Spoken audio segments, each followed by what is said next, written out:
अस्तु प्रार्थनाश्लोकैः आरभामहे। ॐ वक्रतुण्डमहाकाय सूर्यकोटिसमप्रभ निर्विघ्नं कुरु मे देव सर्वकार्येषु सर्वदा सरस्वती नमस्तुभ्यं वरदे कामरूपिणि विद्यारम्भं करिष्यामि सिद्धिर्भवतु मे सदा। गुरुर्ब्रह्मा गुरुर्विष्णुः गुरुर्देवो महेश्वरः गुरुः साक्षात् परं ब्रह्म तस्मै श्री गुरवे नमः। अस्तु सर्वेभ्यो अस्मिन् वर्गे स्वागतम्। अद्य वयं कथाः पठामः। अत्र पुस्तके कथाः सन्ति, तासु कथा द्वयं वा पठामः अद्य। परन्तु ततः पूर्वं अहं किञ्चित् वक्तुम् इच्छामि। अत्र अमेरिका देशे मार्च 14 तस्मिन् दिने डेलैट् सेविङ्ग्स् आरभ्यते। अतः इदानीं अन्यत्र भारतदेशे वा तत्र समय परिवर्तनं भवति। अतः कदा वयं कक्षां चालयामः इति किञ्चित् चर्चयितुम् इच्छामि। इदानीं तु अस्माकं कक्षा 7:15 AM सपाद 7 भारतदेशसमये आरभते। अहं किं चिन्तितवान्,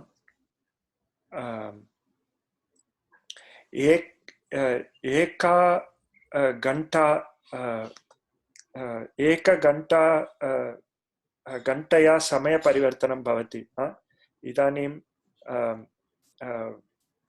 अत्र यः समयः अस्ति सः समयः एकां घण्टां अग्रे गच्छति। अतः if we are to start at the same time in either of the places, there will be 1 hour difference. So if we start here, it will be 1 hour earlier in India. If we start 1 hour at the same time in India, atra it will be 1 hour later. अतः अहं किं चिन्तितवान्, अर्धघण्टां यावत् सार्धघण्टां यावत् वयं परिवर्तयामः। इत्युक्ते भारतदेशे पादोनसप्तवादने आरभताम् इति मम चिन्तनम् आसीत्। इत्युक्ते भारतदेशे 6:45 AM, अत्र तु किं भवति 9:15 PM ईस्टर्न् टैम्, अत्र 6:15 PM भवति वेस्ट् पसिफिक् टैम्। भवन्तः किं चिन्तयन्ति? अहं किमपि उक्तवान्, परन्तु भवतां विचाराः के? सम्यक् वा? उत्तमसूचना चिन्तयामि। अस्तु,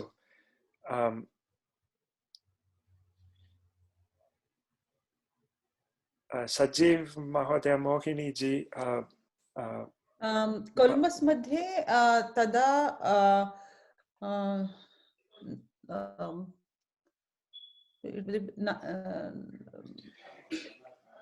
इदानीं तु समयः तत्र 9:00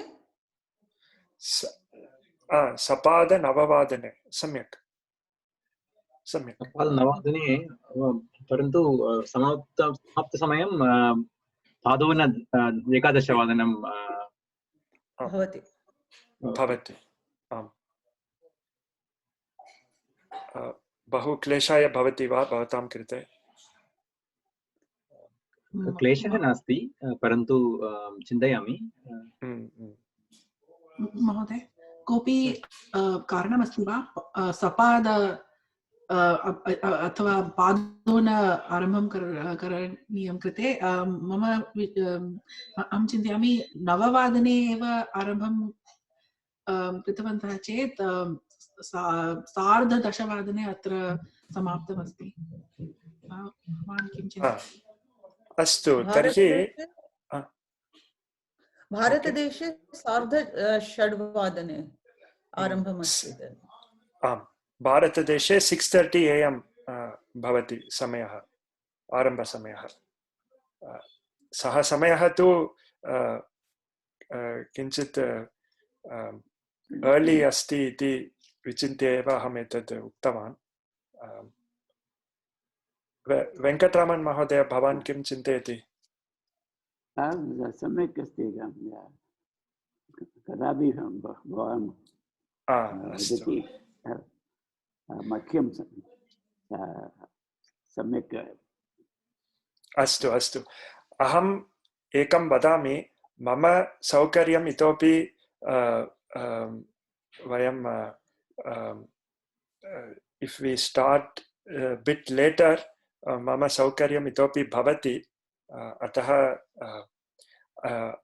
I think 9:15 PM Eastern Time, अपि च भारतदेशसमयः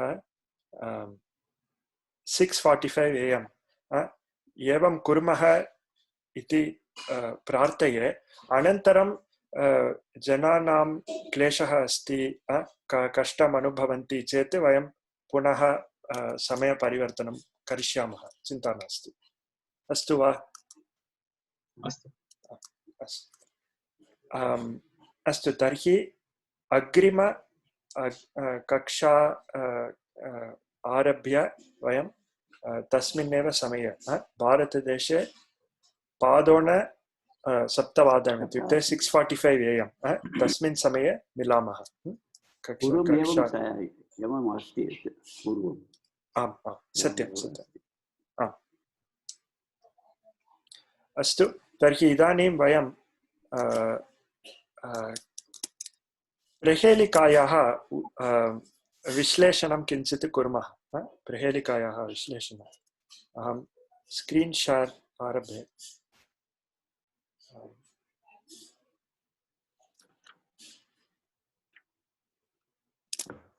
अस्तु, सजीव महोदय, भवान् गतकक्षायां न आसीत् इति कारणात् भवान् एकवारं पुनः प्रहेलिकां कृपया पठतु। अत्र अस्ति प्रहेलिका। प्रायेण नीचलोकस्य कः करोतीह गर्वताम्, आदौ वर्णद्वयं दत्वा ब्रूहि के वनवासिनः। अस्तु, उत्तमम्। अत्र सुलभसंस्कृते तस्य अर्थमपि दत्तमस्ति, किञ्चित् तदपि पठतु। This was not the one we did last week. I feel that was something different. न, एतदेव अहं वदामि। आम् आम्, गतकक्षायाः टिप्पणीः एव। We did the same, yeah, prayena. I wrote it down last week also, yeah. अस्तु, इदानीं सजीव महोदय, भवान् एव अर्थमपि पठतु कृपया। निकृष्टजनानां मनसि कस्मात् वस्तुतः अहङ्कारः उत्पद्यते। निकृष्टजनानां मनसि कस्मात् वस्तुनः अहङ्कारः उत्पद्यते, तस्य आदौ वर्णद्वयं यदि योज्यते तर्हि वनवासिनः इत्येषः अर्थः भवेत्। किं तत्? ओ, अत्र उत्तरमपि दत्तं, क्षम्यताम्, अहं किञ्चित् तस्य एकनिमिषम्, अहं स्क्रीन् शेर् स्थगयित्वा इदानीमेव अहं पश्यामि तत्र उत्तरमपि अस्ति इति। एकनिमिषम्।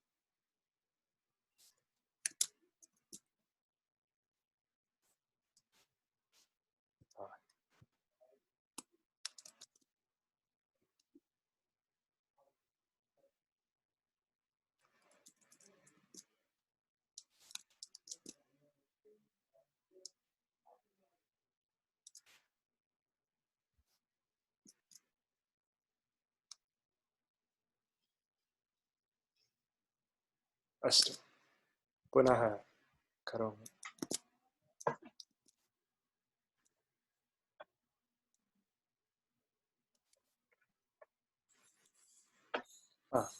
अत्र प्रहेलिका अत्र के शब्दाः अपरिचिताः इत्युक्ते पूर्वं भवन्तः यान् शब्दान् न दृष्टवन्तः ते शब्दाः के इति इदानीं वदन्तु। प्रायेण इति वयं जानीमः। नीचलोकस्य अपि जानामि। नीचलोकस्य इति कः करोति इह गर्वताम्। इह इत्युक्ते जस्ट कंप्लीशन इह हियर गर्वताम् गर्वताम् अहङ्कारः गर्वस्य भावः गर्वता गर्वस्य भावः गर्वता तस्य द्वितीया विभक्ति कः करोति कः अस्तु अस्तु एवं आदौ आदौ इत्युक्ते आम् आम् बिगिनिङ्ग् आदौ वर्णद्वयं दत्वा अत्र एतस्य वाक्यस्य एकम् उत्तरम् अस्ति। तेन वयम् आदौ वर्णद्वयं योजयामः। वर्णद्वयं योजयामः चेत् ब्रूहि के वनवासिनः वनवासिनः इत्यस्य पर्यायपदम् इति चिन्तयामः। वनवासिनः इत्यस्य पर्यायपदम् अत्र भवति। प्रायेण नीचलोकस्य कः करोति इह गर्वताम् तस्य अर्थमस्ति तस्य अर्थः अस्ति नीचलोकस्य इत्युक्ते निकृष्टजनाः ये उचितं न चिन्तयन्ति तथा चिन्तयितुं शक्नुमः। कः इत्युक्ते किं वस्तु अत्र कः इत्युक्ते कः पुरुषः इति नास्ति परन्तु किमपि वस्तु अस्ति किमपि वस्तु अस्ति यस्मात् ते गर्वतां प्राप्नुवन्ति। एतत् वस्तु नीचलोकस्य ये जनाः सन्ति तेषां मनसि अहङ्कारः उत्पद्यते। So the answer to this riddle is something that causes ahankara in the minds of nicha janaha iti chintayamah. That is the answer. Adau astu etasya etatu ekam uttaram asti. To that uttaram adau varnadvayam dattva vanavasiनः इत्यस्य पर्यायपदं प्राप्नुमः इति अर्थः। अस्तु इदानीं भवन्तः किं चिन्तयन्ति? What object causes arrogance वा arrogance इति कथं अहङ्कारः अहं कथं तस्य अनुवादं pride what causes conceit in men iti chintayamah. Dhanam power ekanimisam power dhanam ekanimisam dhanam iti ekah arthah pratishtha power. What would that be? Like you are in a powerful position like a king or prime minister. am satyam pratishtha सम्यक् एव। अस्तु अन्यत् किं भवति? बलं शक्तिः बलं विद्यागर्वं विद्या अस्तु विद्यागर्वम् उत्तमम् उत्तमम्। अत्र अहं वदामि उत्तरमस्ति धनम् अत्र अभिप्रेतम् उत्तरमस्ति धनं परन्तु धनम् इत्यस्य पर्यायपदं न तु धनम् एव, न तु धनम् एव, धनम् इत्यस्य पर्यायपदम्। वित्तम् तत्र वित्तम् वित्तम्, एकनिमिषं वित्तम्, आम् तत् सम्यक्, परन्तु सः शब्दः नास्ति। अहं गतकक्षायां एवम् उक्तवान्, अत्र प्रत्येकं प्रातिपदिकस्य अन्ते एकः अक्षरः अस्ति, तेन प्रातिपदिकस्य संज्ञां कुर्मः, we label the प्रातिपदिकं। Not hearing. न श्रूयते वा?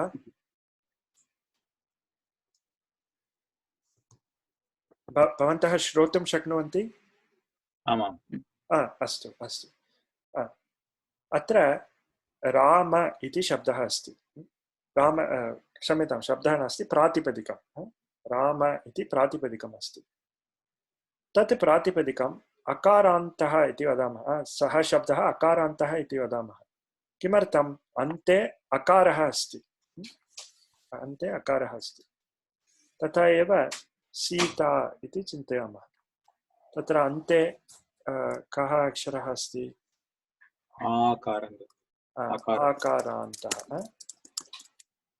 आकारान्तः शब्दः, सीता शब्दः, एवं वयं जानीमः। तथा एव हरि, हरि इति इकारान्तः, ह्रस्व इकारान्तः, नदी इति ईकारान्तः, गुरु इति उकारान्तः, वधू ऊकारान्तः, मातृ ऋकारान्तः।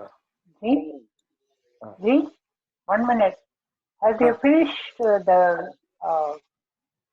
this what was the Prahelika? Have you finished the Prahelika?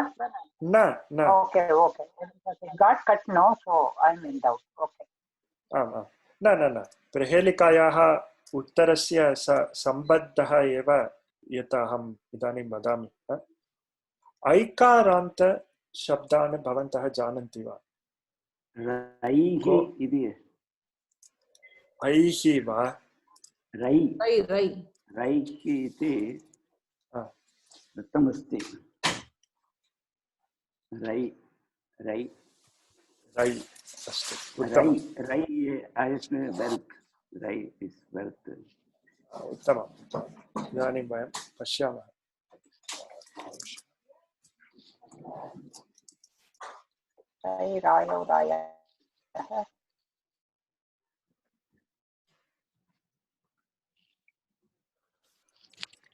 तथा अत्र गत्वा तस्य रूपाणि अपि पश्यामः, विभक्तिरूपाणि अपि पश्यामः। एकनिमिषम्।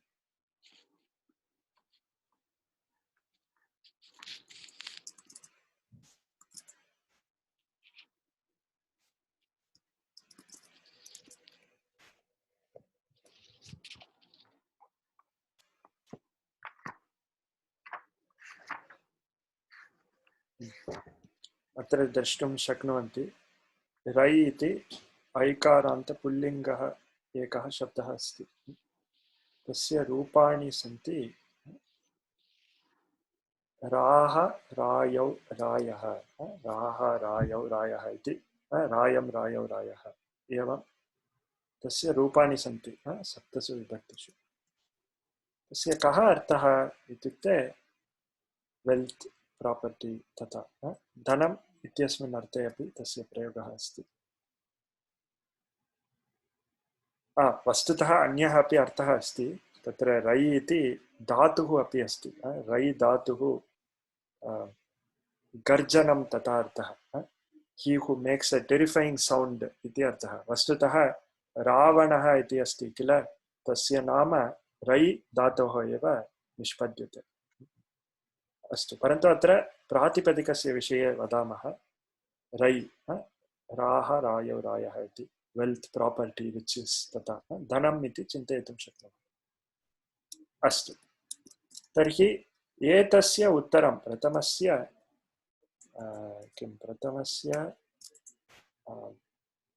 वाक्यस्य उत्तरम् अस्ति राः, राः इति प्रथमस्य वाक्यस्य उत्तरम्। इदानीम् आदौ वर्णद्वयं दत्वा So before this raha, आदौ वर्णद्वयं दत्वा वनवासिनः इत्यस्य पर्यायपदं प्राप्नुमः। इदानीं सः कः इति भवन्तः अस्तु सचिव महोदय। राक्षसः एकनिमिषं राक्षसः न न न न न आदौ राः इत्यस्मात् पूर्वं वर्णद्वयं योजनीयम्। पूर्वमेव पूर्वम् अहं चिन्तयामि वनवासिनः It should end with raha. Oh, I'm sorry. Three letter word ending with raha. Okay. Is it Nishachara? Three letter word. वानराः उत्तमं वानराः अहमपि एतद् पठित्वा वानराः इत्येव उत्तरम् इति चिन्तितवान् परन्तु तद् उत्तरं नास्ति परन्तु वानराः अपि वनवासिनः they are people living in the forest एव अर्थः अन्यः अर्थः अस्ति मर्कटः मर्कटः इति मंकी इत्यपि तस्य अर्थः अस्ति वानराः परन्तु अस्तु अत्र एतद् उत्तरं नास्ति शबराः अस्तु अस्तु इदानीम् अहमपि एतद् पूर्वं न ज्ञातवान् रामायणस्य कथायां शबरी इत्यस्याः कथां वयं जानीमः किल कोऽपि वक्तुं शक्नोति वा का कथा इति शबरी एका वृद्धा आसीत् वने रामस्य प्रतीक्षणं करोति स्म रामाय फलं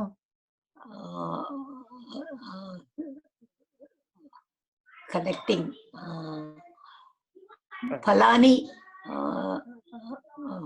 collecting what is the word संगृहीतवती अथवा संगृहीतवती रामाय दातुं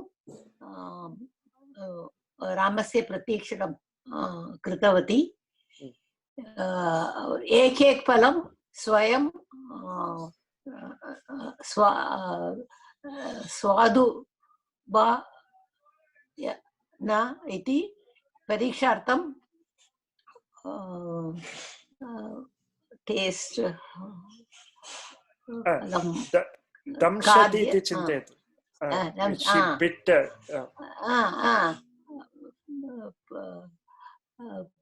परीक्षा कृतवती यदा रामः तत्र आगतः रामाय फलानि दत्तवती उत्तमं बहु सम्यक् अपि च लक्ष्मणः पृष्टवान् एतानि फलानि पूर्वमेव तया खादितानि सन्ति भवतः कोऽपि तत्र आग्रहः नास्ति वा इति रामः वदति न एतानि फलानि एव बहु मधुराणि सन्ति इति सः रामः वदति उत्तमं शबरी इत्यस्याः कथा अहमपि पूर्वं चिन्तितवान् शबरी इत्युक्ते कोऽपि किमपि नाम इति चिन्तितवान् परन्तु तस्यापि अर्थः अस्ति शबरी इत्युक्ते या शबर जातीया अस्ति इति शबर जातीय शबर इत्युक्ते अत्र पश्यामः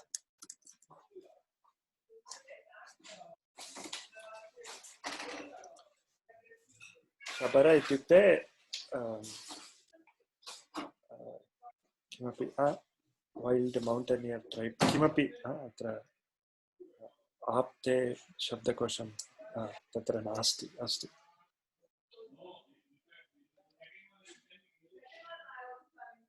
अस्तु किमपि अस्ति अत्र शब्दकोशं दृष्ट्वा भवन्तः जानीयुः परन्तु अत्र वाइल्ड माउंटेनियर ट्राइब तथा वनवासिनः इति चिन्तयितुं शक्नुमः अतः अत्र तदेव उत्तरं राः शबराः आदौ वर्णद्वयं योजे अस्तु वा एवं प्रहेलिका उत्तमम् अस्तु इदानीं वयं एकनिमिषम्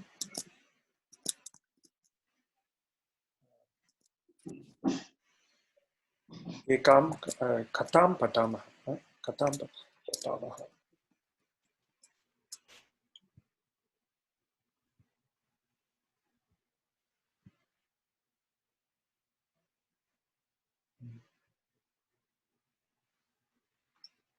क्षम्यताम् एकनिमिषम्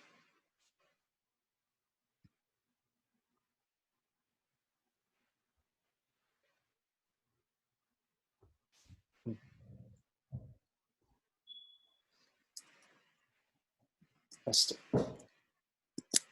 अत्र अस्माकं पुस्तके अस्मिन् स्तरे शिक्षास्तरे कथाद्वयम् अस्ति कथाद्वयं स्थूलतया कथाद्वयम् अस्ति परन्तु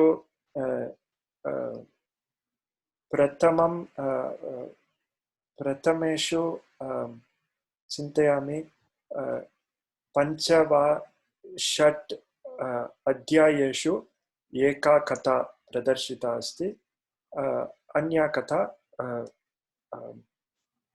अवशिष्टेषु अध्यायेषु अस्ति इदानीं वयं प्रथमां कथां पठामः सा कथा अस्ति शिशुपालवधम् इति इदानीम् अहं दर्शयामि शिशुपालवधं प्रायः माघः इति एकेन कविना विरचिता कथा शिशुपालवधम् इति अत्र माघः इति एकः संस्कृत किं परम्परायां बहु प्रसिद्धः कविः अस्ति तस्य कालः कः इति वयं सम्यक् न जानीमः परन्तु sometime in the कथं 5th century AD वा तथा तस्मिन् समये तस्य समयः इति चिन्तयामि अहं पुनः दृष्ट्वा वदामि अत्र शिशुपालवधम् इति महाभारते वा महाभारते कृष्णः श्रीकृष्णं वयं सर्वे जानीमः शिशुपालः इति श्रीकृष्णस्य कः अहं विस्मृतवान्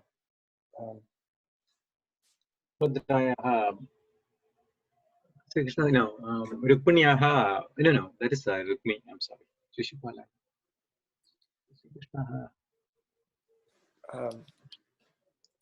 अस्तु अहं विस्मृतवान् अस्तु दृष्ट्वा वदामि परन्तु महाभारते तस्य कथा अस्ति श्रीकृष्णः एव शिशुपालं मारयति तस्मिन् विषये Maga is 530 AD common era 530 AD अस्तु अस्तु अरौण्ड् उत्तमं धन्यवादः महोदय आङ्ग्लभाषायां शिशुपालः 675 sorry 675 common अस्तु अस्तु अस्तु अत्र प्रिया महोदय भवत्याः प्रश्नः अहम् आङ्ग्लभाषायां वदामि वा शिशुपालः कः इति अहं कृपया वदतु अस्तु कृष्णस्य पितुः भगिन्याः पुत्रः शिशुपालः ओ एवं वा अस्तु अस्तु एकः क्षम्यतां महोदय एकः बालरामः वासुदेवस्य पुत्रः step brother he was cousin ओ एवम् अस्तु अस्तु अस्तु धन्यवादः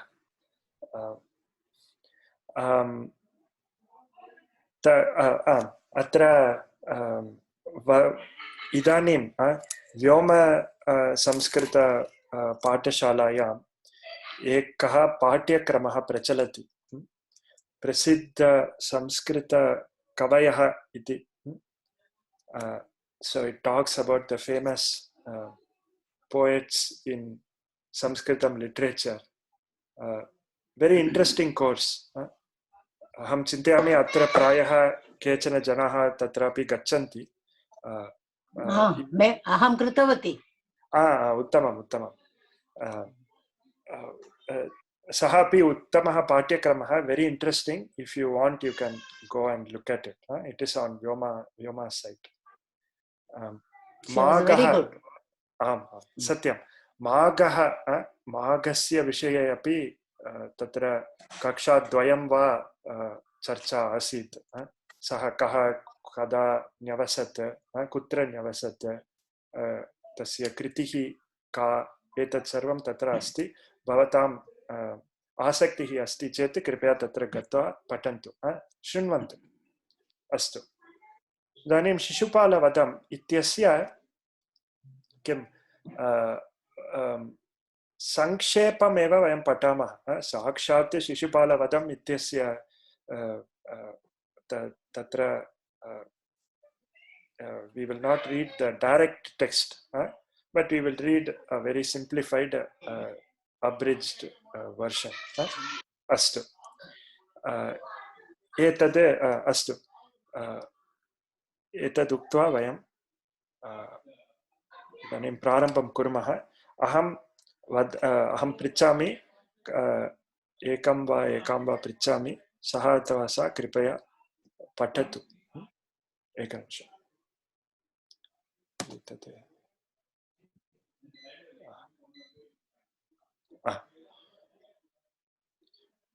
अत्र वेङ्कटरामन् महोदय भवान् कृपया आरम्भं करोतु. शीर्षकं पठित्वा वाक्यत्रयं पठतु. नारदस्य आगमनं. भगवान् श्री विष्णुः लोकरक्षणाय कृष्णावतारं गृहीतवान्. सः वसुदेवस्य पुत्रो जातः. द्वारकायाश्च नृपः अभवत्.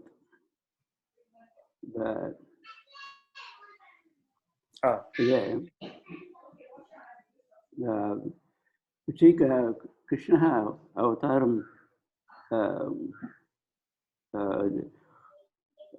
लोकरक्षण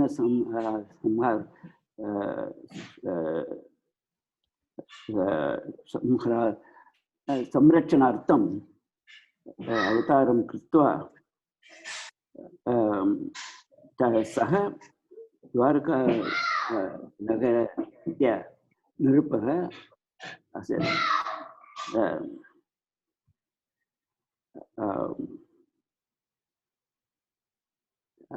अहं सम्यक् तावदेव. इदानीं अत्र पुत्रो जातः. पुत्रः जातः. तथा द्वारकायाः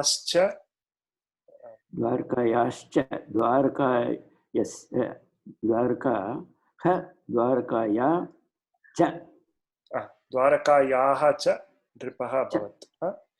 उत्तमम्. अत्र सन्धिः, अत्र विसर्गसन्धिः, अत्रापि विसर्गसन्धिः. वयं विसर्गसन्धिं पूर्वं पठितवन्तः, तथापि अस्मिन्नपि स्तरे पठिष्यामः एव. अस्तु.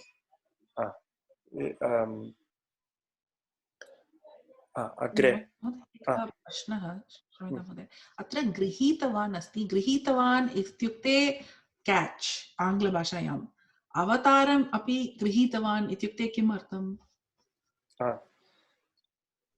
गृहीतवान् इत्युक्ते तत्र बहवः अर्थाः सन्ति. bunch of related meanings. To take इत्यपि अर्थः अस्ति. take अत्र literally he took that avatar इति. स्वीकरोति इत्यस्मिन् अर्थे गृह्णाति इत्यस्य उपयोगः भवति.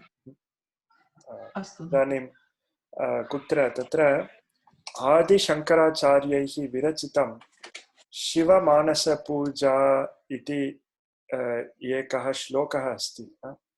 तत्र किं भवति, गृह्यताम् इति भवति किल। अहं सम्यक् इदानीं सम्पूर्णं न स्मरामि, परन्तु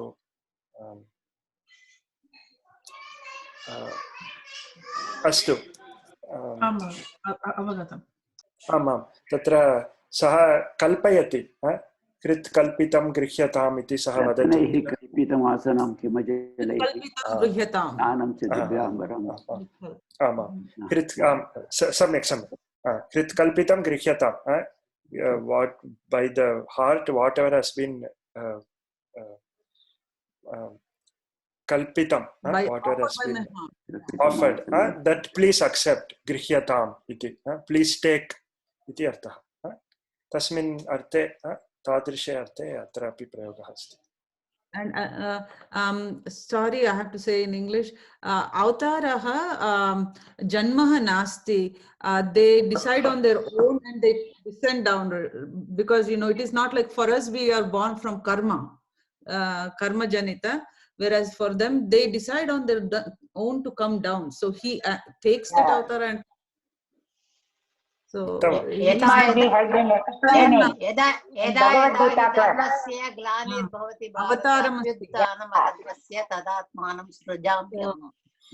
It is not karma janita. So they decide to come on own. He uses Maya under his control and he's born. Uttama.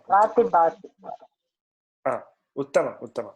Atra avataraha ityasya shabdasya arthaha api descend. Aham sopana, aham vahanat avatarami. Ityukte I get down from the vehicle. Tata arthaha. Atah sakshat avataraha ityasya arthaha tu getting down, descending, tata arthaha. Radat avatirya iti agacchati. Ratat avatirya, uttamam. Astu. Itopi prashnaः सन्ति वा?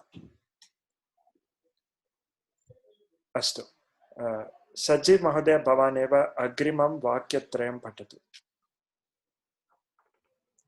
कदाचित् श्रीकृष्णं द्रष्टुं नारदमहर्षिः द्वारकाम् आगतवान्। कृष्णः नारदं पूजितवान्, योगक्षेमं च अपृच्छत्। अत्र सुलभमेव, भवतां प्रश्नाः सन्ति चेत् कृपया पृच्छन्तु।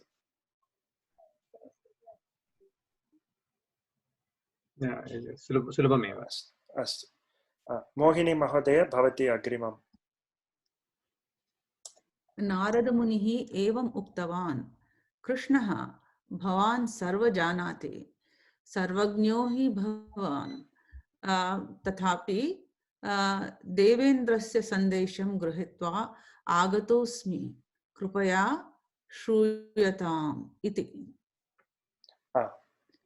भवान् सर्वं जानाति। अस्तु, सर्वज्ञो हि भवान् इत्यस्य पदच्छेदः कः? सर्वज्ञः हि भवान्। अस्तु, तथापि, अस्तु, तथापि आगतोऽस्मि, आगतः अस्मि, आगतः अस्मि। अत्र इक्तप्रत्ययस्य कर्तृत्वेन कर्तृर्थे प्रयोगः अस्ति। आगतः अहम्, आगतः अहम् अस्मि। I have arrived. तथा आगतः अस्मि। अस्तु, नारदमुनिः वदति,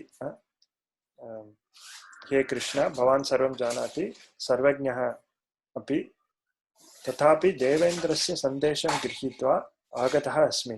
देवेन्द्रः इत्युक्ते इन्द्रः, तस्य एकं सन्देशं गृहीत्वा अत्र अहम् आगतवान्, कृपया श्रूयताम् इति।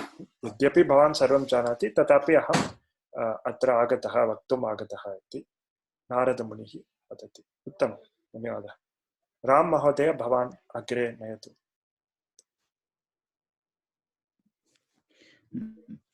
पुरा हिरण्यकशिपुर्नाम दैत्यो लोकान् पीडयति स्म अखिलोऽपि लोकः तस्मात् भीतः तदा भवान् नरसिंहावतारं गृहीत्वा तं राक्षसं नखैः चित्वा हतवान्। अत्र अस्ति पुरा हिरण्यकशिपुः नाम इति अत्र विसर्गसन्धिः अस्ति। दैत्यः इत्युक्ते डीमन्स् वा डिमोनैसिङ्ग् इति। दैत्यः लोकान् पीडयति स्म इति चिन्तयामि। सत्यं वा अत्र? सत्यं। दैत्यः एव। अखिलः अपि लोकः तस्मात् भीतः। सो एव्रिवन् वास्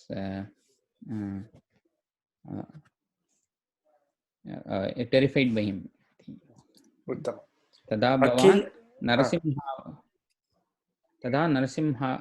भवान् नरसिंह अवतारं गृहीत्वा तं राक्षसं नखैः चित्वा हतवान्।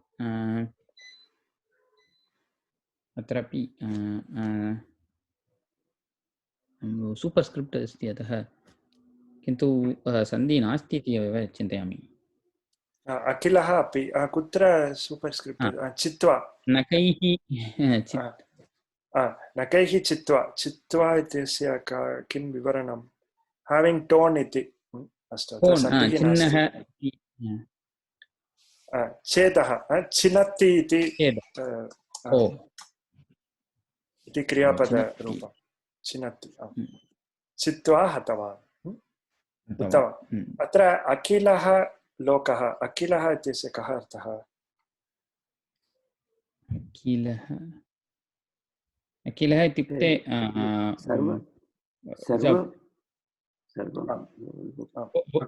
वर्ल्ड् इति। एण्टैर् इति अर्थः। एव्रिथिङ्ग् तथा अर्थः। अखिलः लोकः, द एण्टैर् वर्ल्ड्, तस्मात् भीतः। अत्र भवन्तः प्रायः किं तदपि आमां तदपि, परन्तु मधुराष्टकम् इति भवन्तः प्रायः अखिलं मधुरम्, सत्यं, मधुराधिपतेरखिलं मधुरम्। सत्यम्, अखिलं मधुरम् इत्युक्ते एव्रिथिङ्ग् इस् ब्यूटिफुल् तथा अर्थः। एतद् मधुरम्, एतद् मधुरम्, एतद् मधुरम्, अखिलं मधुरम् इति तस्य अर्थः। अस्तु, हेमा महोदय, भवती अग्रिमं वाक्यत्रयं पठतु इतः आरभ्य। मृतः हिरण्यकशिपुः जन्मान्तरे रावणो जातः, पुनरपि जनान् मुनीन् च पीडयितुम् आरब्धवान्। भवान् अपि पुनः दशरथस्य पुत्रः श्रीरामो भूत्वा सीतापहारकं तं हतवान्। हिरण्यकशिपुः अन्यजन्मनि रावणरूपं गृहीत्वा जनान् मुनीन् च वादां करोति स्म। भगवान् रामस्य रूपं गृहीत्वा रावणं हतवान्। रावण सीताम् अपहरित्वा गतः, तं रामः हतवान्। उत्तमम्, उत्तमम्। अस्तु, अत्र प्रश्नाः सन्ति वा? न सन्ति चेत् अग्रे गच्छामः। सुलभम् इत्येव मन्ये। सूर्या महोदय, भवती कृपया अग्रे नयतु। यथा लोके नटः अन्यं वेषं धृत्वा रङ्गभूमिम् आगच्छति, तथा स राक्षसः इदानीं शिशुपालः इति नाम्ना उत्पन्नः। तस्य दौर्जन्यम् असहनीयम्, जनाः दुःखिताः सन्ति।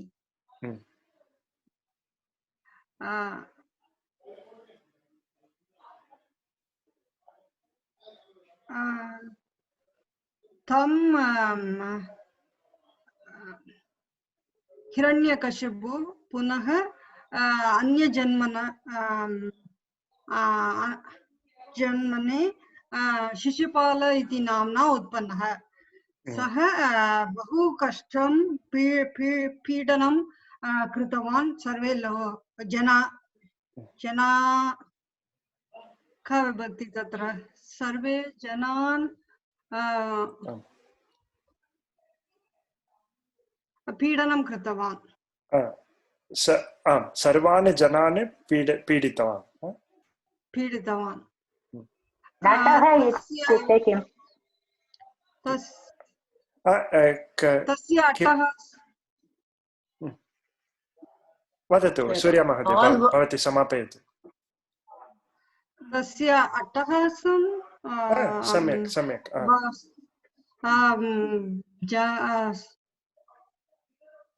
सहनीयम् असहनीयं सहितुं न शक्यते, सोढुं न शक्यते, सोढुं न शक्यते। जनाः बहु दुःखम् अनुभूतवन्तः। अस्तु, उत्तमम् उत्तमम्, धन्यवादः। इदानीं शारदा महोदय, भवत्याः एकः प्रश्नः आसीत् वा? नटः नटः नटः actor तथा all the world is a stage, all the world is a stage, everybody takes सत्यं सत्यं, नटः रङ्गभूमिम् आगच्छ, रङ्गभूमिम् इत्युक्ते stage, literally the actor comes on the stage, परन्तु अत्र सः राक्षसः पुनः अत्र लोके प्रविष्टवान् तथा इति अर्थः।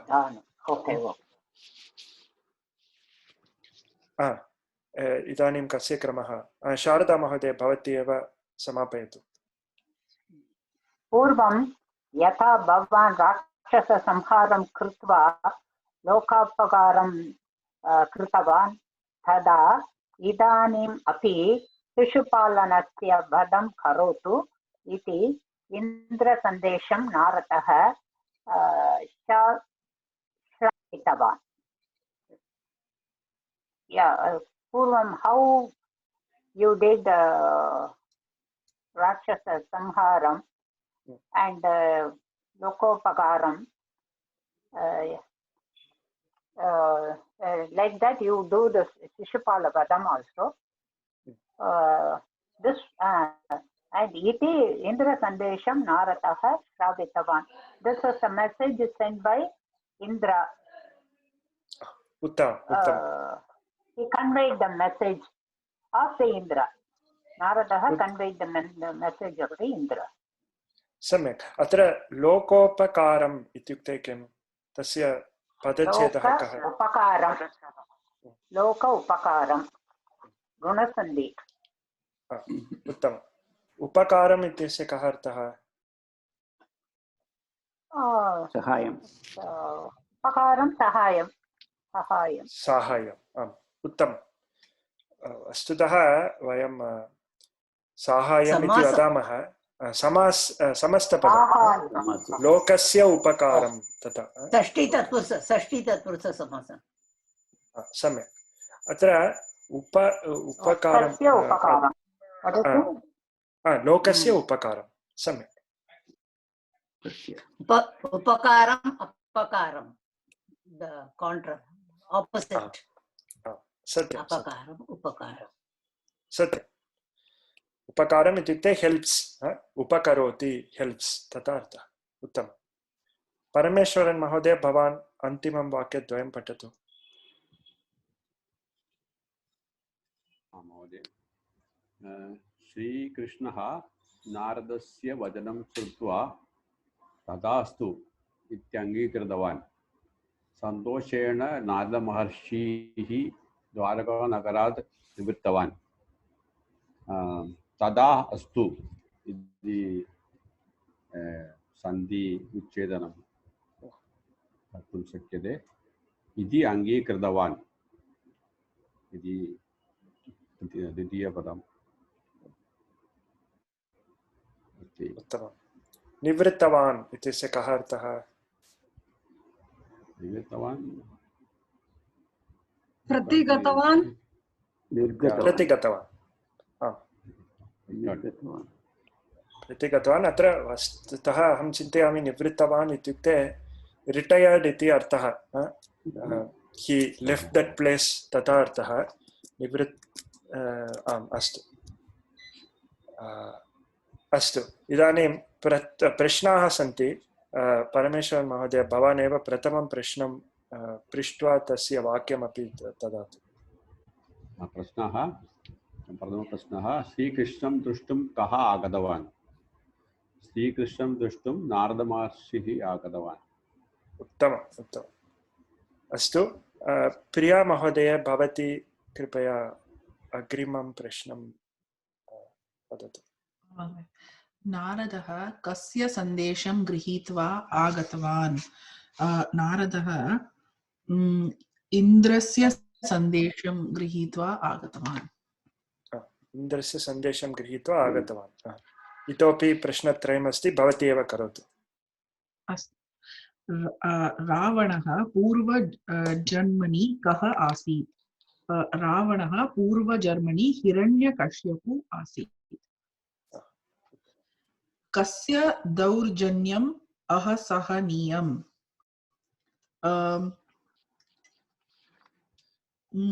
शिशुपालस्य दौर्जन्यम् असहनीयम् असहनीयम् शिशुपालस्य वधात् किं भविष्यति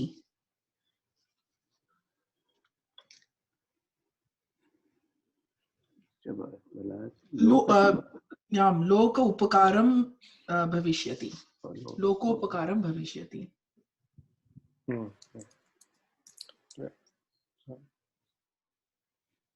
लोकोपकारं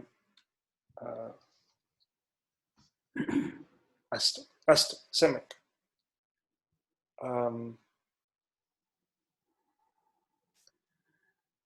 अत्र सुलभा एव कथा प्रश्नाः सन्ति वा अत्र कोऽपि अर्थः न शब्दस्य अर्थः न ज्ञातः चेत् वदतु अहं चिन्तयामि सर्वं कृतवन्तः अतः अग्रे अग्रिमं भागम् अपि पठामः अस्तु इदानीं वेङ्कटरामन् महोदय भवान् पुनः आरम्भं करोतु यदा नारद मुनिः शीर्षकमपि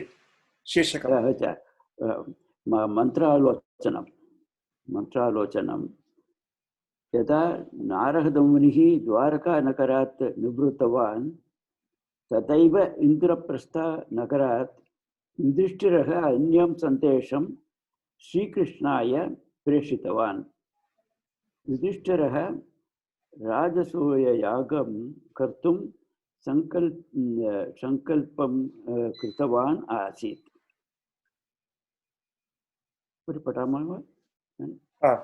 अत्र भवान् अत्र सन्धि विभजनं किमपि करणीयं चेत् नारदमुनिः द्वारकानगरात् निवृत्तवान् तदा एव इन्द्रप्रस्थनगरात् युधिष्ठिरः अन्यं सन्देशं श्रीकृष्णाय प्रेषितवान् युधिष्ठिरः राजसूययागं कर्तुं संकल्पं कृतवान् आसीत्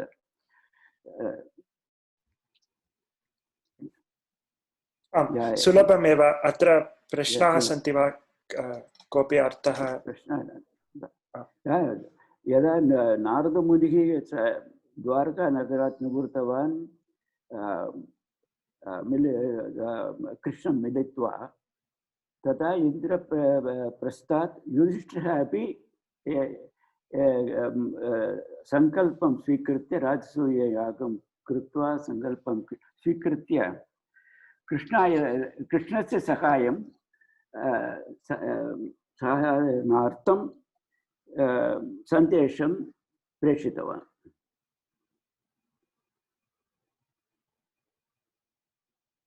अस्तु उत्तमं धन्यवादः सजीव महोदय भवान् अग्रिमं वाक्यत्रयं वा पठतु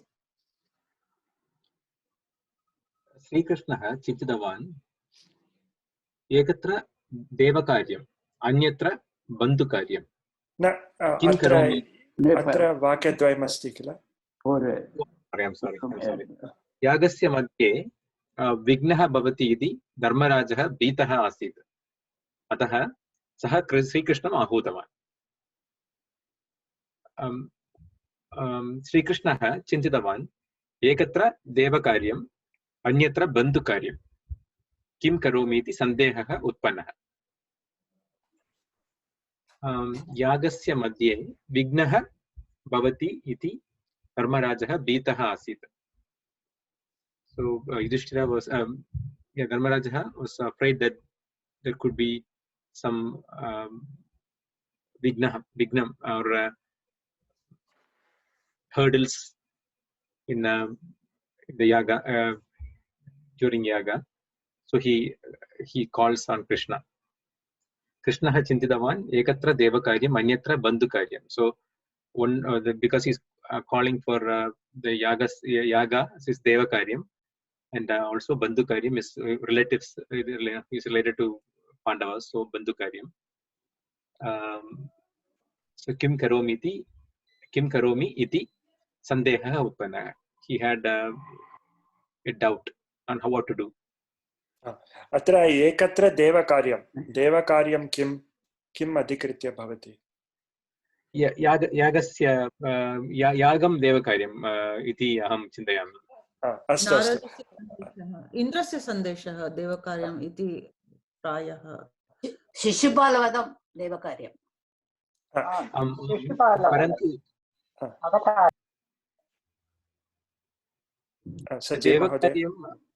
अत्र देवकार्यं धर्मराजस्य सन्देशमेव खलु युधिष्ठिरस्य सन्देशं दृष्ट्वा श्रीकृष्णः चिन्तितवान् सो अहं चिन्तयामि देवकार्यं यागस्य आह्वानम् एव देवकार्यम् इति अहं चिन्तयामि अस्तु तथापि चिन्तयितुं शक्नुमः परन्तु अत्र अहं किं चिन्तयामि बन्धुकार्यम् इति युधिष्ठिरस्य यागस्य रक्षणं देवकार्यम् इत्युक्ते शिशुपालस्य वधं तथा प्रथमं नारदमुनिः आगत्य सः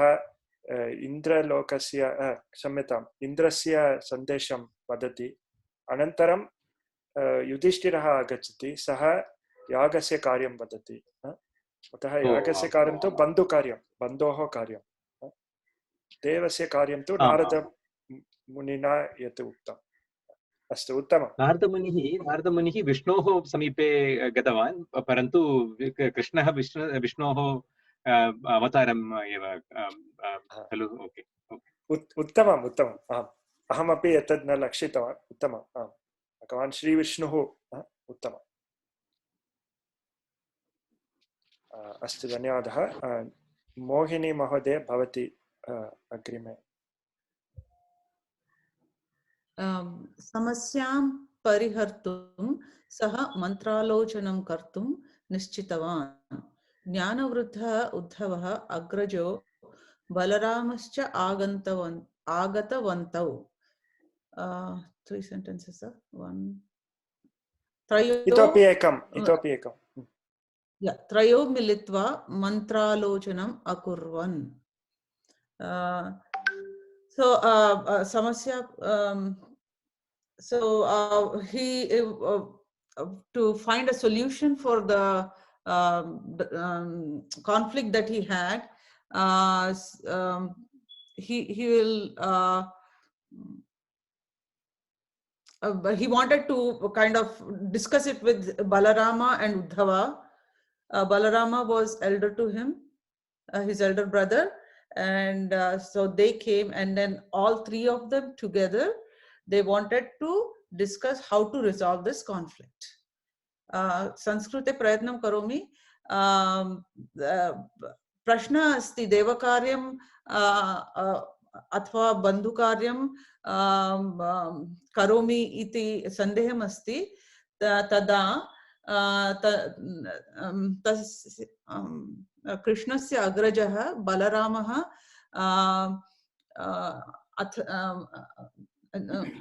बलरामः च उद्धवः अपि आगतवान् त्रयोः मिलित्वा सन्देह आन्सर् इस् वाट् सन्देहस्य सॉल्यूशन निवारणं चिन्तितवन्तः उत्तमं बहु सम्यक् अत्र मन्त्रालोचनम् इत्युक्ते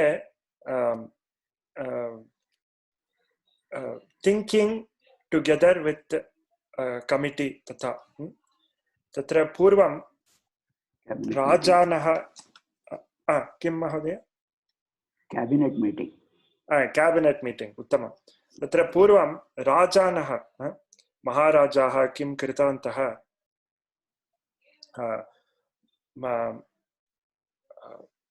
मन्त्री अस्ति किल तेन सह आलोचनं कुर्वन्ति किं करणीयम् एतादृशी समस्या अस्ति कथं तस्य निवारणं कुर्मः एवं चिन्तितवन्तः अतः मन्त्रालोचनं सो आलोचनं वित् द मन्त्रीस् इति अर्थः लिटरल ट्रांसलेशन परंतु इदानीं तु whenever you discuss with in a group discuss with others mantralocanam iti vayam chintayitum shaknumah originally this is for mantri but with anyone if you discuss we can use this term astu धन्यवादः राम महोदय भवान् कृपया अग्रे नयतु श्रीकृष्णः नारद महर्षिः देवेन्द्रस्य सन्देशं गृहीत्वा आगतवान्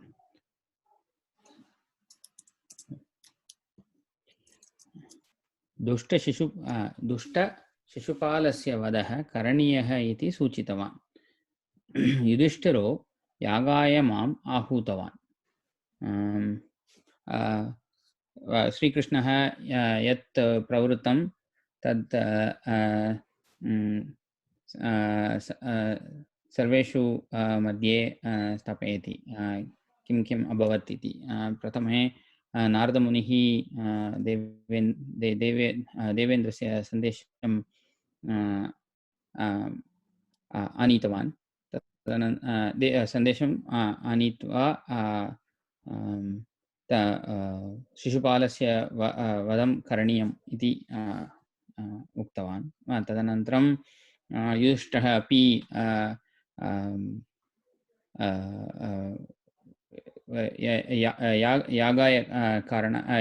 यागात् कारणात् यागस्य रक्षणार्थं माम् आहूतवान् अतः किं करणीयम् इति सूचना पृष्टवान् उत्तमं धन्यवादः हेमा महोदय अग्रे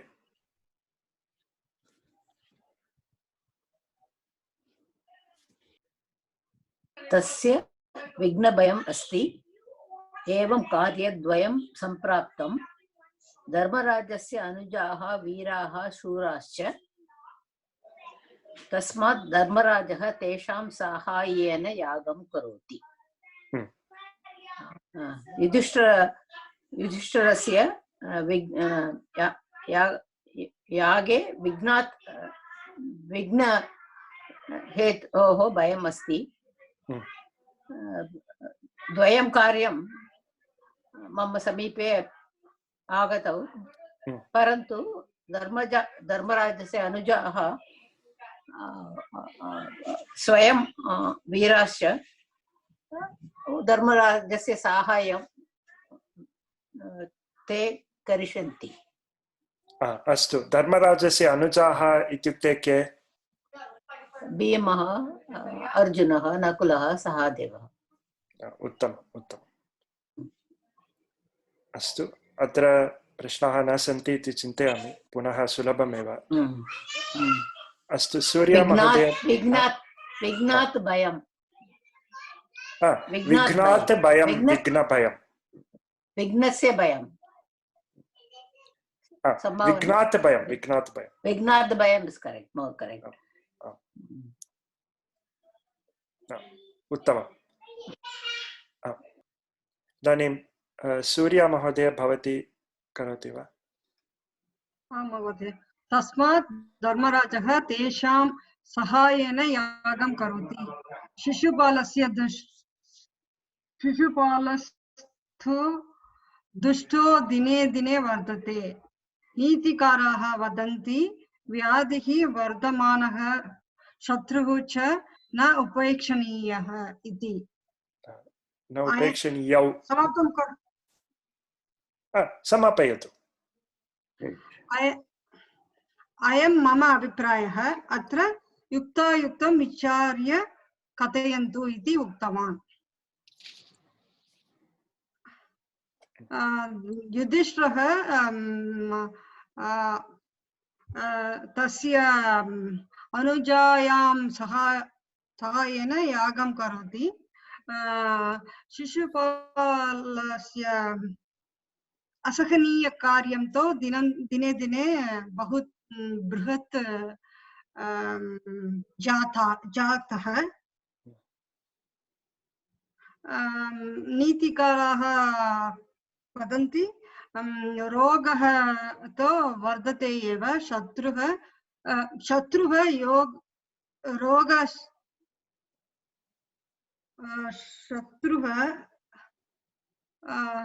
comparing रोगः तुलनां रोगस्य न अत्र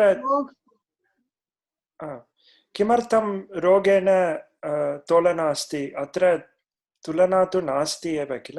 व्याधिः वर्धमानः शत्रुः च। व्याधिः इत्युक्ते रोगः, वर्धमानः शत्रुः इत्युक्ते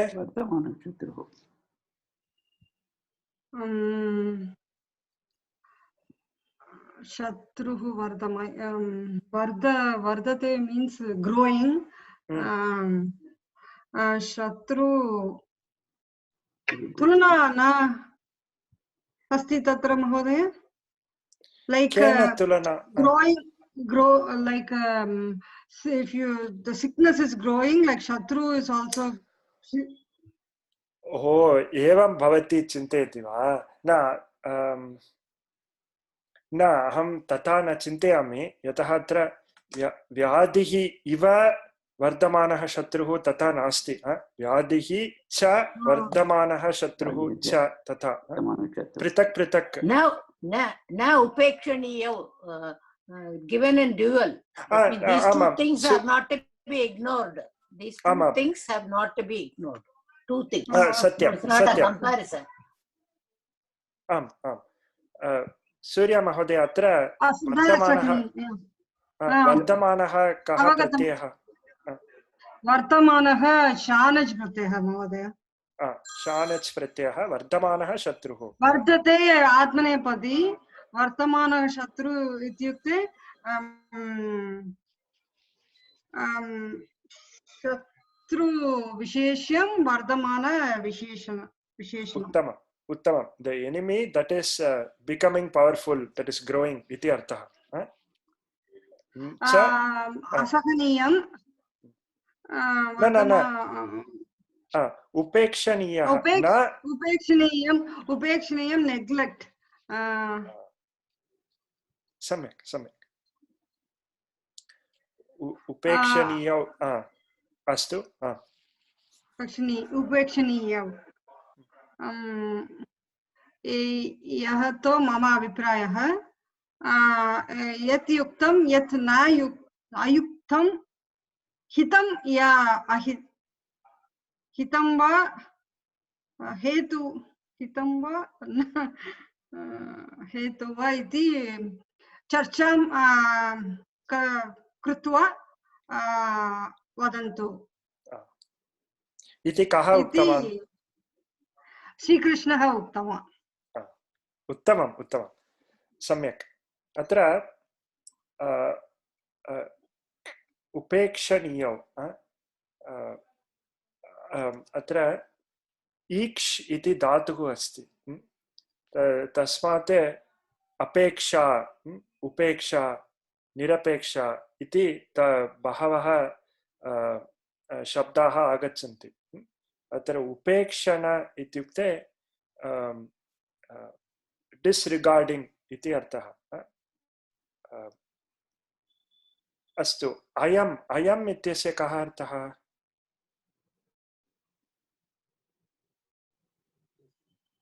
सूर्य महोदय भवती एव वदतु।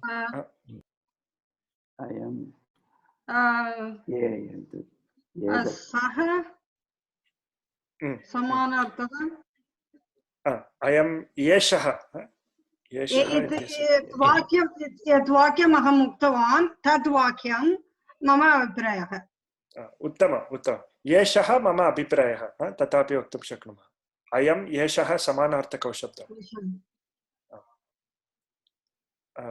वस्तुतः प्राचीनेषु ग्रन्थेषु अयम् इयम् इदम् इत्येतेषां बहु उपयोगः अस्ति। संस्कृतभारत्यां तु ते चिन्तयन्ति अयम् इति मकारान्तेन समाप्यते इति कारणात् तत्र जनाः चिन्तयितुं शक्नुवन्ति नपुंसकलिङ्गः शब्दः इति। अतः ते इयं सीता मम सुता। सत्यं सत्यम्, आम् आम्, उत्तमम् उत्तमम्। अतः ते न वदन्ति, परन्तु प्रायः एषः बहु मुख्यः शब्दः। अयम् इयम् इदं भवन्तः जानीयुः। एषः एषा एतद् इत्येतेषां स्थाने अयम् इयम् इदम् इति। तथा एव सः सः सा तत् तस्मिन् स्थाने अन्यत् किमपि अस्ति, भवन्तः जानन्ति वा? असौ। उत्तमम् उत्तमम्। असौ अधस् शब्दः अस्ति। असौ इत्युक्ते दट् इति अर्थः। सः इत्यस्मिन् स्थाने तस्य प्रयोगः अस्ति। अस्तु, उत्तमम्। अत्र युक्तायुक्तं विचार्य कथयन्तु। उचितम् अनुचितं द प्रोस् एण्ड् कान्स् तथा चिन्तयितुं शक्नुमः। विचार्य कथयन्तु इति। लाभालाभाय। लाभालाभाय, उत्तमम्। इदानीं शारदा महोदय भवती प्रश्नान् करोतु। अस्तु, प्रश्नत्रयं करोतु।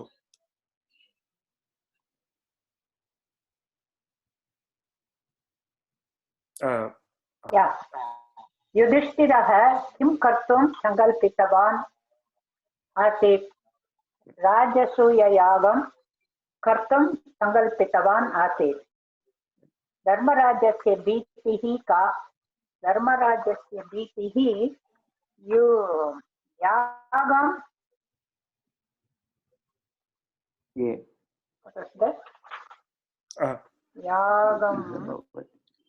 राजसूययागं विघ्नः भवति इति तस्य भीतः आसीत्। तस्य भीतिः आसीत् इति सः भीतः आसीत्। उत्तमम्। इति सः भीतिः आसीत्। मन्त्रालोचनार्थं कौ आगतौ? मन्त्रालोचनार्थं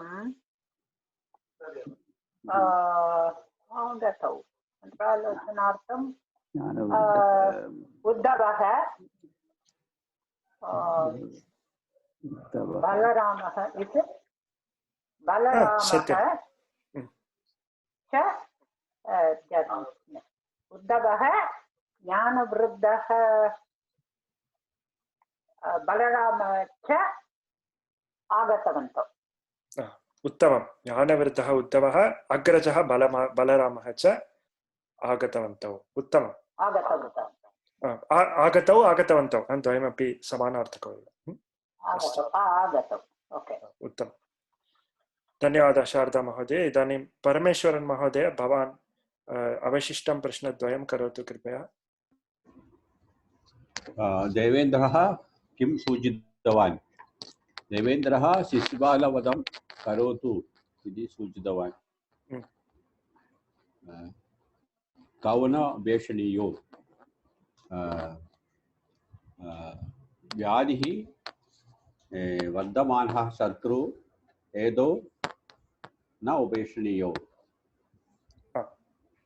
व्याधिः वर्धमानः शत्रुः च न उपेक्षणीयौ। उत्तमम् उत्तमम्, धन्यवादः। अस्तु इदानीं वयं कथायाः भागद्वयं पठितवन्तः इतोपि त्रयं वा चतुष्टयम् अस्ति वयम् अग्रे तदपि समापयामः इदानीम् अहं किञ्चित् वक्तुम् इष्टवान् अत्र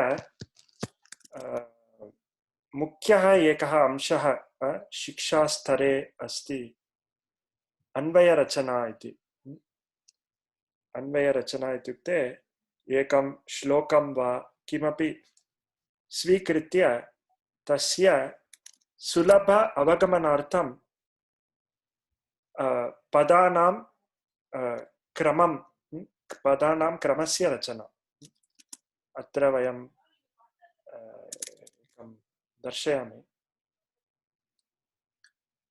अत्र एषः बहु किं प्रसिद्धः श्लोकः अत्र परोपकाराय इति अस्तु प्रिया महोदय भवती एतं पठतु परोपकाराय फलन्ति वृक्षाः परोपकाराय वहन्ति नद्यः परोपकाराय दुहन्ति गावः परोपकारार्थम् इदं शरीरम् उत्तमम् उत्तमम् बहु सम्यक् गीतवती अत्र अस्तु एतस्य कः अर्थः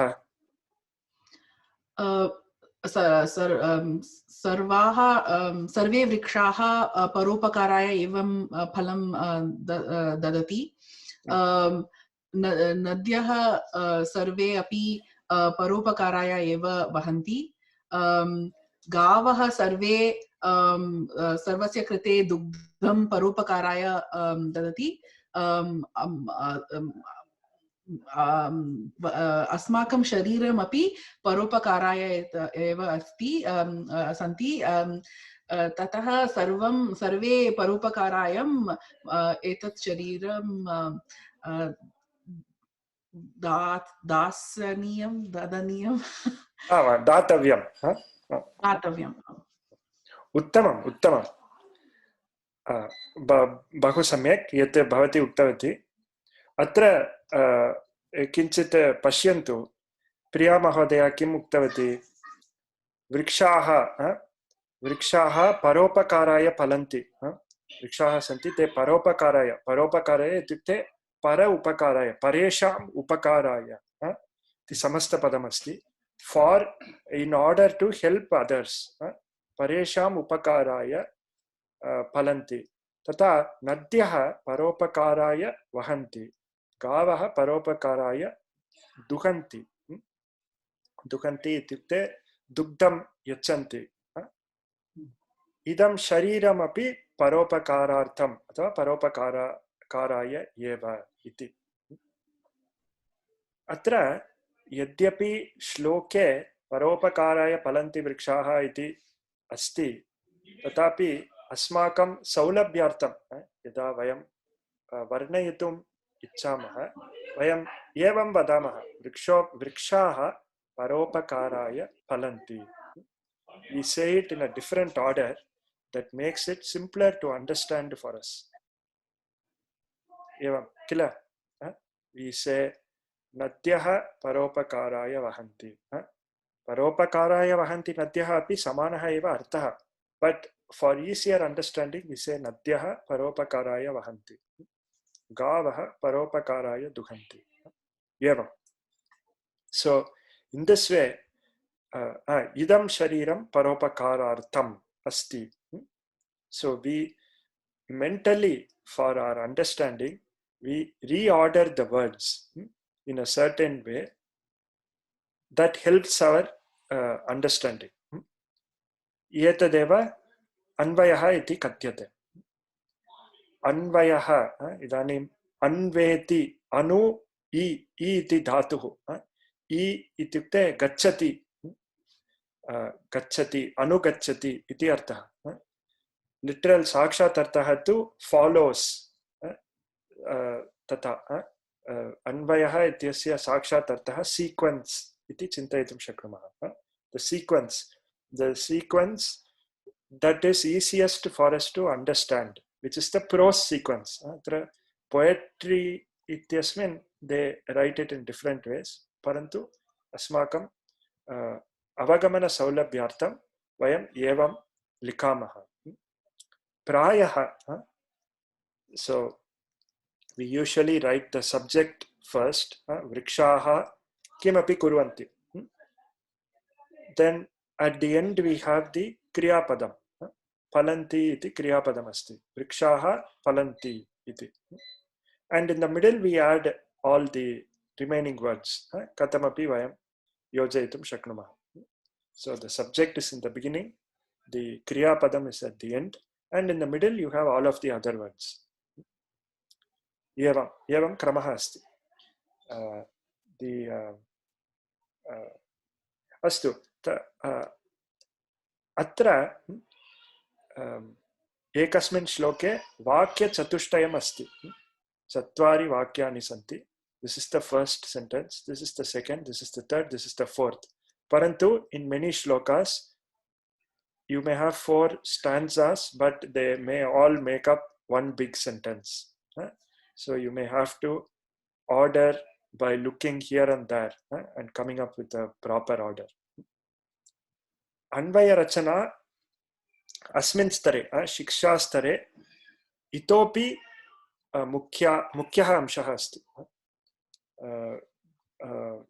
Previously, even in Parichaya, vayam kinchite kritavantah, anvaya rachanam kritavantah, parantu idanim itopi dirghataya vayam patamaha, katam karaniyam iti.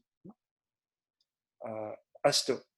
Atra pratyekam adhyaye, in each chapter, subhashitani santi, prehelikaha santi, अन्वय रचनार्थम श्लोकाः सन्ति.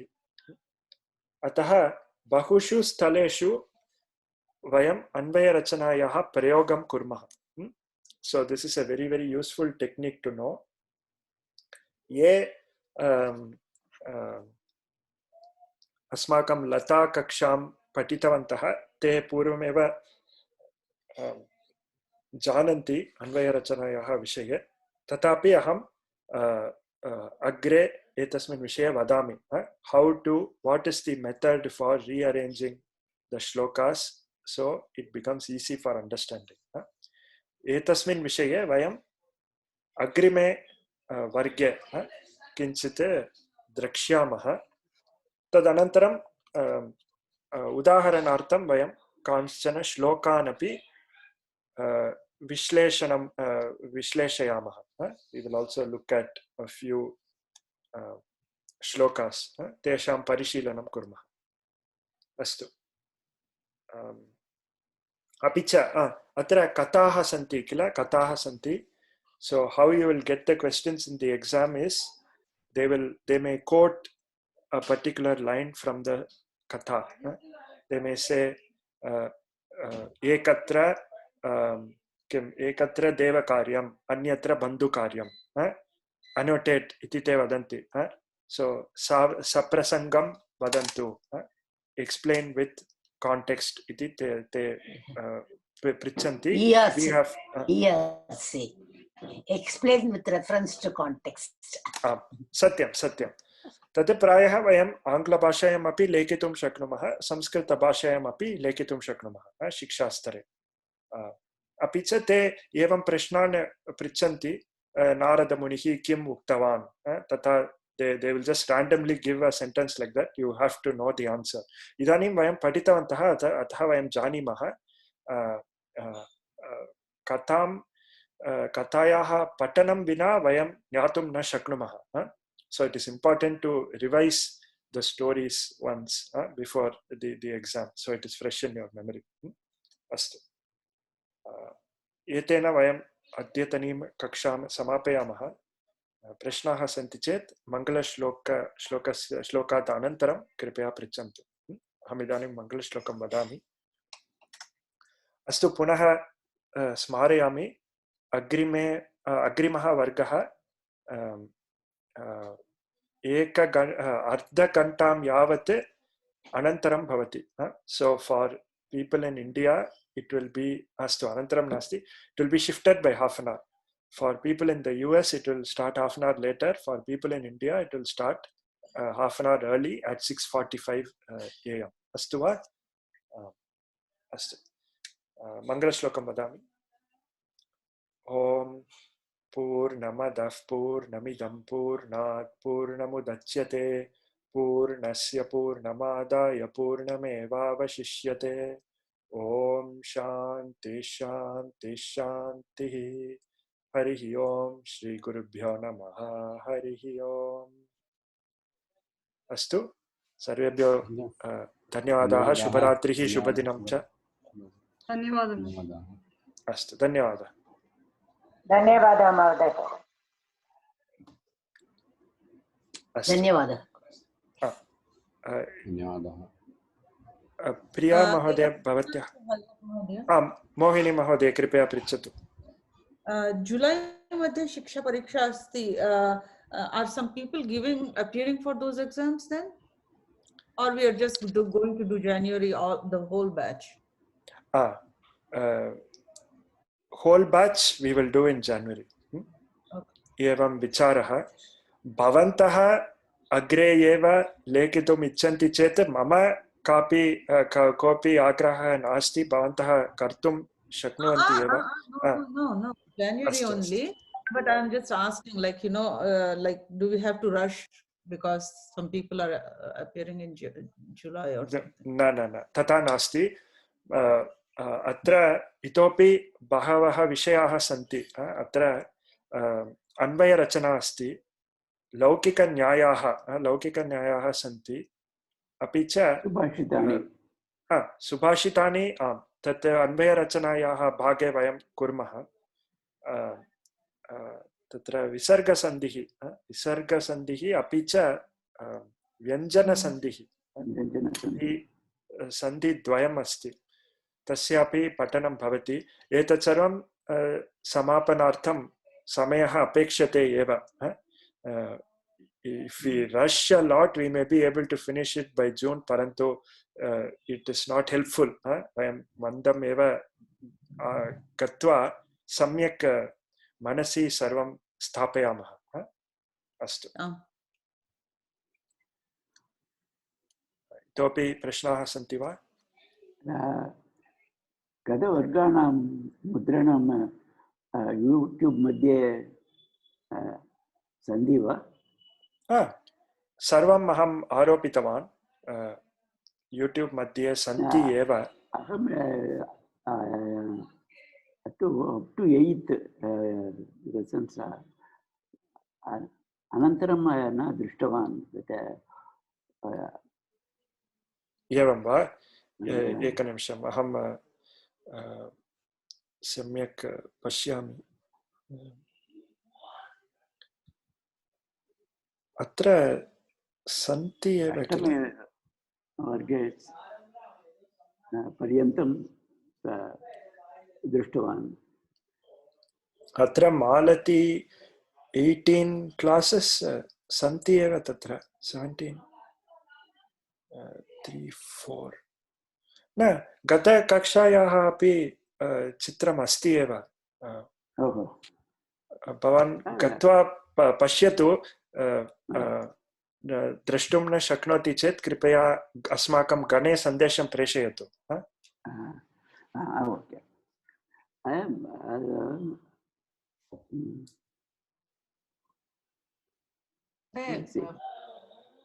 अन्वेषणमेव करोमि. अस्तु. तदा प्रिया महोदयायाः प्रश्नम् इदानीं पृच्छतु. महोदय, अहं परिचय रेकार्डिङ्ग् स्थगयतु महोदय. अस्तु, एकनिमिषम्.